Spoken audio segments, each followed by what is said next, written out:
La guérison, c'est la manifestation de la bonté de Dieu.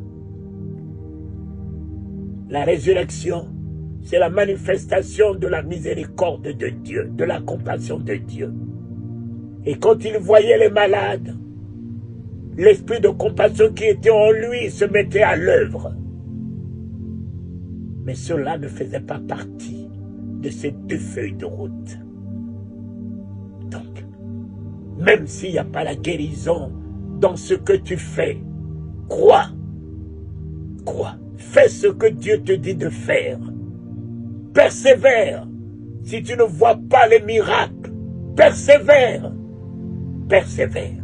Le nom de Jésus qui sort de ta bouche reste et demeure le plus grand miracle. Le plus grand miracle. L'amour de Jésus que tu partages reste et demeure le plus grand miracle. Le Saint-Esprit que tu partages, un esprit de paix, de joie avec les autres, c'est le plus grand miracle. Merci, papa. Merci. Mon fils, c'est ici. C'est ici. Tout est là. Tout est là.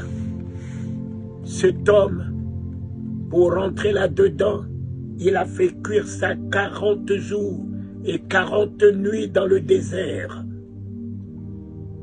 Cet homme, mon cher ami, pour affronter la mort, il a passé toute la nuit dans le jardin de Gethsémane avec ça. Il n'y a pas de triomphe en dehors de nos genoux. Il n'y a pas de triomphe en dehors de tes genoux, mon fils. Il n'y a pas de triomphe de victoire dans ce monde en dehors de tes genoux. Un chrétien, un enfant de Dieu qui est à genoux, ébranle l'enfer. Les démons ne peuvent rien sur lui. Sur lui. Pierre a raté Gethsémane. Pierre est devenu sanguinaire, coupant l'oreille et allait renier son maître devant une pauvre femme. Jésus a réussi Gethsémane. Il a affronté ses ennemis.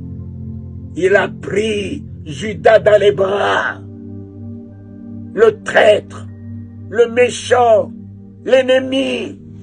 Au lieu de nous détourner de nos ennemis, au lieu de ne pas leur tendre les mains, lorsque tes genoux sont par terre toute la nuit, tu as la hauteur au-dessus de leur méchanceté.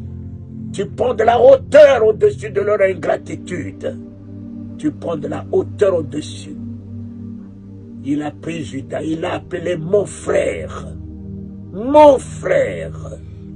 Oh Seigneur, tu as trouvé tout cela où? Il a trouvé tout ça dans le jardin de Gethsémane.